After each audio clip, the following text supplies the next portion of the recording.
On this episode of the Athletic Potential Podcast, we will be discussing the key exercises used when you have shoulder pain, as well as my favorite forearm muscle training exercises.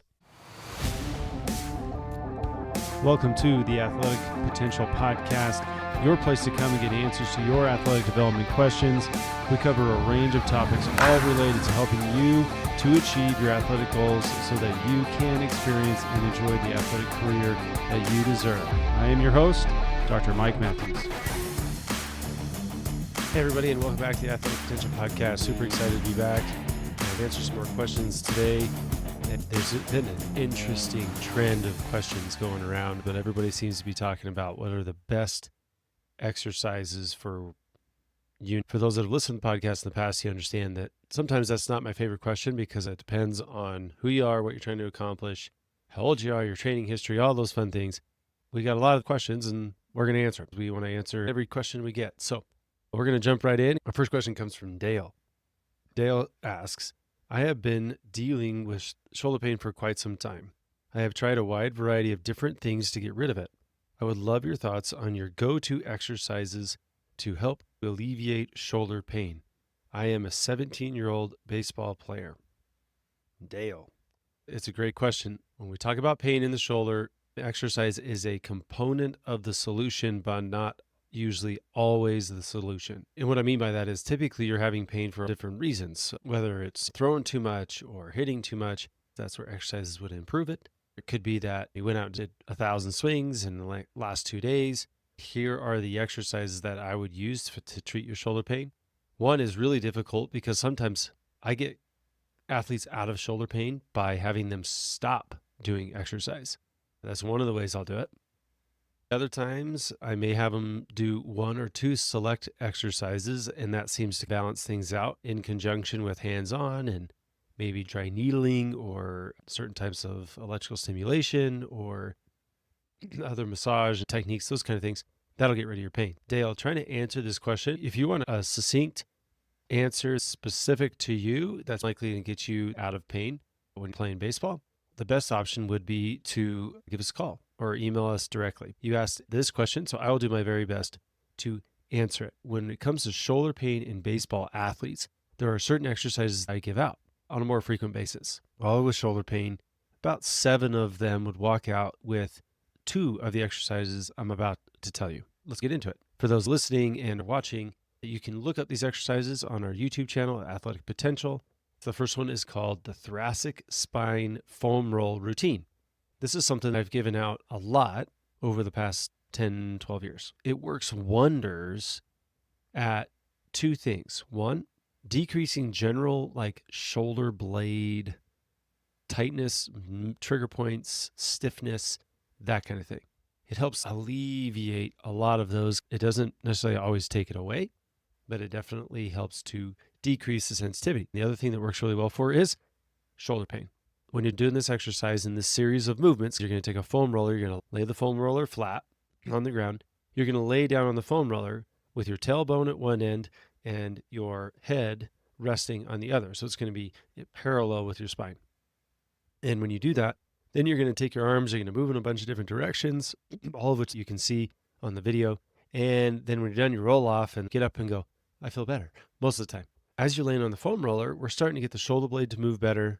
The shoulder then moves better, and you get a reduction in any symptoms, including pain. Now, rule number 1, if it hurts, don't do it. If you're in position, you start going through one of the motions and pain increases in your shoulder, you should stop.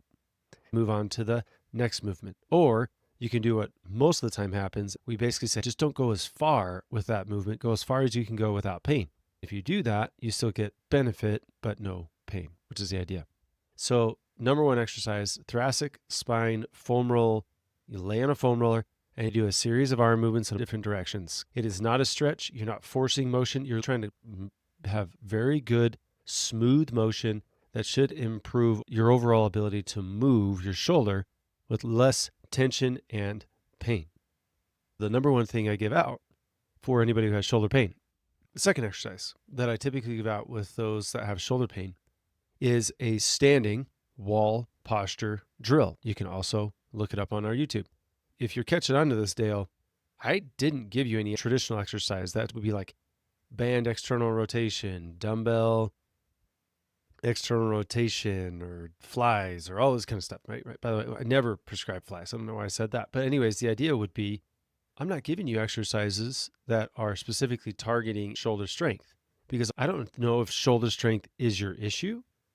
I don't even know if the pain you're having in your shoulder is muscle related, nerve, tendon related, capsule related. I don't know what it is. To give you an exercise that may target specific tissues that are painful would be not helpful to you. But again, I'm trying to give you an exercise that I give out to 7 of 10 people that walk through the door that have shoulder pain. First, foam roller, one that we talked about. And the second one is a wall posture drill. You're going to stand up against the wall and work on improving your posture. Your heels, you're going to face away from the wall. Your heels are going to make contact with the wall. Your butt is going to make contact with the wall. Your middle of your back, if you're female, this is typically like bra line, will make contact with the wall. Your shoulder blades will make contact with the wall, and the back of your head should make contact with the wall, all at the same time. Now, if you do this right, typically you're going to feel like you're standing so up tall and straight that it's uncomfortable, and that's normal. It usually means you're doing it right. Sometimes it feels uncomfortable. I can say that sometimes people will have pain in this position, but I'll be honest, it's pretty rare. But they'll get in this position, and when you've got everything where you think it's supposed to be, you're going to hold the position and take a step away from the wall and maintain that posture. You're going to feel like a robot or a stuck-up Barbie doll, rigid and really tall, and you're going to feel like you're throwing your chest out. It just feels completely unnatural. But if someone were to walk in the room and look at you at that exact moment, they're going to be like, whew, that posture looks good. And that's because that brings you into a normal, upright, standing posture. And if you do that and maintain that posture over time, your shoulder blade functions more optimally because it sits in a better position. It can move better, which then takes stress off of your shoulder, which then typically gives you a reduction in your pain. So if you can see what I'm getting at here, Dale, I gave you 2 exercises, both of which worked on your thoracic spine and your shoulder blade, not your shoulder. But indirectly, we are helping the shoulder. That's the beautiful thing about it. Long ago, I had an instructor that used an analogy. I've modified it since then. He says, hey, look, when you're building a house, what's the first thing you work on, right? You go find a plot of land. And typically what you want to do with that plot of land is you're going to make it flat. If it's on a hill, you're going to dig into it so you have a nice flat area to start with. If you build your house on a hill, your house will be crooked and everything will be tilted, right? So you want to start with this nice flat plot of land. And then you're going to put your foundation in the land. And from there, you're going to build the house up. The shoulder is very much the same type of concept. If your posture is off, the foundation, which would be your shoulder blade, will be off, which means that the house will be built crooked. So I like to start what we call in our fancy PT jargon, proximal to distal. Closest to the spine, furthest away from the spine. We start with the spine, thoracic spine in particular, and then we move from thoracic spine to your shoulder blade to shoulder. So we clean up your thoracic spine and then clean up your shoulder blade. It cleans up your shoulder without us having to ever really target your shoulder. Now, I say that you're a baseball player. There's a necessity to target the shoulder because you're asking your shoulder to do some pretty crazy things when trying to throw a baseball. You will need to work on all of them. But when you start with the land, posture, foundation, shoulder blade, and eventually the house, shoulder, I think you're going to see good results and hopefully you'll get out of pain. Dale, please reach out to us. These are things that we can find causes for quickly. We can meet with you virtually. If you're in town or close to us, we can meet you there. We just want you better. And we're coming into a time where season's about to start. Yeah, you don't want to be messing with shoulder pain at the start of the season. You want to be feeling good and work into season. So Dale, I hope it all gets worked out. Try those exercises. Hop onto YouTube and look those up and see if those help. Let us know if we can help you. We'd love to help you. So I've got a second question. This question comes from Melody. And Melody says, as a coach of a competitive softball team, I'm always looking for ways to improve overall grip, strength, and forearm strength in our athletes. What are some of the exercises you like to give out for softball players in regards to forearm training? Great question, Melody. So, I'm assuming you're coaching youth, competitive softball team, typically, you'd say collegiate if you were coaching collegiate. But so let's say you're coaching 12 to 14, maybe 16. One of the first things I look at in any girl that I evaluate is their ability to hang from a bar. Literally hop up, grab the pull-up bar, hold onto it in a pronated or pull-up grip, and just hang.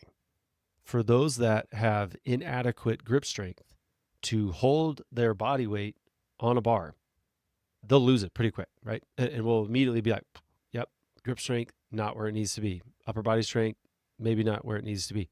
It is a very quick, very simple screen of our female and male athletes in regards to how good their grip strength is and their upper body strength. It's not really strength, but strength is. Because if they can't sustain a hold or a hang, typically for around 10 to 15 seconds, I know we've got substantial work to do in regards to grip strength and upper body strength. Now, the good news is that usually means that they have tremendous potential to improve because it's a simple training. It's not easy. Nobody likes it. It's difficult, but it's simple. And if you just do it, you'll see tremendous benefits. Melody started off, one of the best grip exercises that we use here at Athletic Potential with all of our athletes is literally hanging from a bar. There's a term, if you've listened to the podcast in the past, you've heard me use this term before. It's called brachiation. And what it is, it's literally hanging from your hands, grip, right? I always think monkeys swinging from a tree, monkey bars, swinging from rope to rope. That's brachiation. It's a traction force on the shoulder with an accompanied grip at the hand and the wrist. What we have found is that those that can do a fair amount of brachiation and do it with pretty good skill is that their shoulder stability seems to be pretty good. And there's some carryover into regards to the throwing sports that is really nice. If you think about it, a softball, overhead throw, the minute you release the ball, the arm is literally trying to rip off and go to wherever the ball is supposed to go. But good news, it doesn't. The ball goes there, but not your arm. But that's very much a traction force. It's being pulled apart.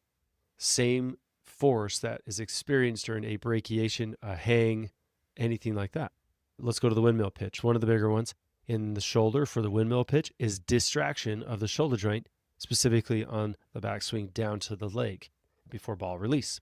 There's a tremendous amount of traction forces there. If you are good at brachiation, there seems to be a protective benefit with that in regards to the pitch. Forearm training. 15-second hangs from a bar. If you want to get a little crazy, 15-second hangs from a bar, then you're going to change the grip on the bar. You're going to either make it bigger. There's specific equipment you can buy for that that'll make the bar bigger, so it's a thicker grip. Or you can make it slippery, right? So you make it harder to grip, and you would decrease your time. So 15-second normal hang, anywhere from a 10 to 15-second fat grip hang, and then a 5 to 10-second, because it's harder, hang on a very slippery, narrow grip. You got to be careful with this kind of stuff, but this is stuff we use. I'll give you something very specific in just a second. And then you repeat it. What this looks like in our gym is this. I almost never put it by itself because I feel like they need a break, right? So it's usually a part of a circuit, 3 exercises. The first 2 exercises can be whatever you want. It's usually some form of lower body exercise, a squat or a hinge. Then they're going to do some sort of core exercise or balance exercise. This could be side plank. This could be single leg arm circles with a band. Doesn't matter. And then they're going to go to this hang. The first round, they do a normal hang, 15 seconds, move on. Go back around. They go back and do a squat and then go balance. They come back for the second round of hangs. This time they come with these big fat grips. They put them on there and hang, preferably 15 seconds. When they're done with that, they hop off, go back to their last round, do the squat, and then balance. And then they come back. At that point, we've literally taken towels and put them over the pull-up bar. So there's a towel hanging on one side and a towel hanging on the other, and they have to grip the towel. So it's a vertical grip. And then they hang for as long as they can, 15 seconds being the max. And then they're done. The athletes that can make it through that circuit, their grip strength is not typically a problem. That's one of the ways you train it. It's my favorite way because you get the traction force on the shoulder, so you get additional benefit. So that's what I would start with there. Let's go to the second part of this. How else would we train grip training? Here's how we do it. At the end of another circuit, I would do some sort of carry. They're going to carry a weight, a distance. And guess what? This is grip strength, right? So that's what I do. So again, let's do a circuit. They come in, you do a hinge, do some sort of reactionary drill, like bouncing a ball to work on reaction time. The last exercise is a carry, suitcase carry, rack carry, overhead carry, or trap bar carry. Any of the carry family works because you have to grip no matter what. If you have 2 circuits of exercise, one of which ends in hangs and the other one ends in carries, your grip strength training is probably done. Here it comes. This is the question I always get is you're in a weight room. We're on a field. How do we train this? Great question. I'll give you my on the field forearm training routine. Almost all teams now have some form of J bands, elastic bands, something like that. They also have something most softball and baseball teams have that's called a bat that's used to hit the ball. And so most people have that, which is good news. You're going to have a bat, and those are the only 2 things you need. Here are the exercises you're going to do. The first exercise, you're going to take the bat, hold it by the very bottom with your hand down by the knob or even a little bit off the knob so that there's a long bat. And then you're just going to do pronation, supination. Tell the girls, take the bat and go palm up, keep the bat horizontal. Then you're going to change it by flipping it over to palm down and make sure it doesn't go past the horizontal. If you go on YouTube, I believe this one is called pronation, supination. It's done with a hammer bar in the video. It's the same concept, but with a bat. So that's the first exercise. The second exercise, you are now going to take your band and put the loop over the top of the barrel. So now you're holding onto the bat with the band at the top of the barrel. It is called ulnar deviation. You're going to hold the bat out in front of you, and then you're going to ulnar deviate, which means palm up and keep your hand just above the horizontal. Imagine you got a sheet of glass underneath your hand, and you just go right over the top of the sheet of glass, but never let it go too far. And you're going to pull against that band. That should get the inside of your elbow, the muscles through there, make them pretty tired. So we call that ulnar deviation. Now, you're going to take that same bat that now has the band on it. You're going to hold on to it. So you're going to hold onto the barrel with your hand. Typically, you want to double up the bands on this. I don't believe we have a good YouTube video of this yet. By the way, if you look at it, we have a kettlebell version, which is called kettlebell finger flexion. Imagine doing it with a bat. Take the bat in both hands, hold onto the barrel with a band attached between your hands. Slowly let the bat roll to the end of your fingertips, then bring it back in with your fingertips, flex your wrists, and then back out. We call this banded bat finger flexion. Those 3 right there are probably the 3 that I give out the most. Those are what we give to anyone who's dealing with a forearm flexor issue or injury. If you're not injured, the hangs and the carries are going to be more effective in the long term.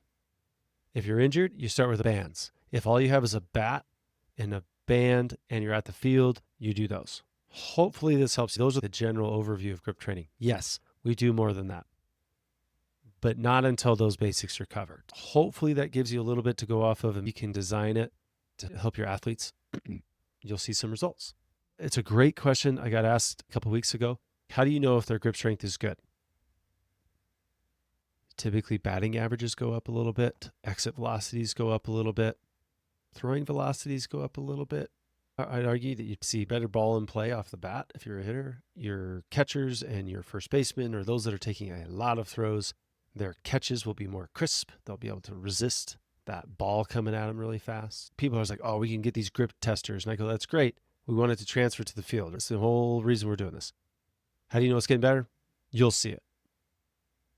Those little singles or those little outs that just don't quite make it to the outfield, may make it to the outfield now because they're able to follow through with that bat a little bit longer. It's a great question. I had to think about it, and it's probably a good podcast question in the future, but I figured I'd just bring it up now. So Melody, I hope that answers your question. That's all the questions we have for today. I appreciate everybody listening to the podcast. I really appreciate everybody asking questions. Again, the whole point of the podcast is to take your questions, answer them, hopefully get out good information to everybody that will help everybody stay in the field or stay in the court, wherever you're doing, and be able to, really maximize the potential you have athletically and have a long and healthy career. Please rate and review on Apple Podcasts or however you're listening. Tell your friends. We'd be happy to have them listen and ask questions as well, and that way we get more information out. I appreciate you tuning in, and until next time, thanks. Everybody, just want to say thank you for listening to the Athletic Potential Podcast. If you do have questions for the podcast, please visit the website, www.athletic-potential.com/podcast. You'll find a button there to ask your question. Please input your information and your question, and we will answer any and all questions we get. And thank you again for listening. If you do get a chance, please rate and review the podcast. And until next time, thanks.